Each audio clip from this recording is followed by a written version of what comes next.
بسیاری از مردها میگویند که اگر زن بگیری برای خود غم میگیری، اما این نادرست است.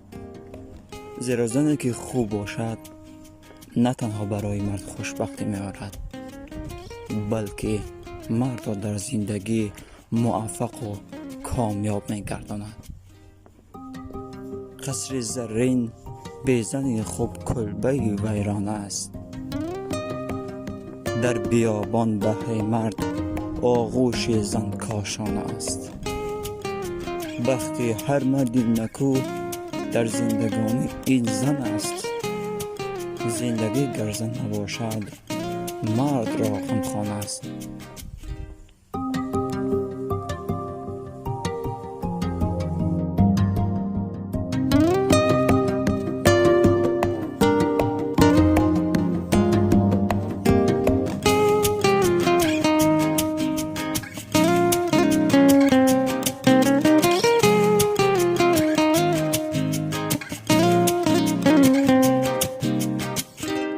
بسوز التماسم با شکر و بر سپاسم، بسوز التماسم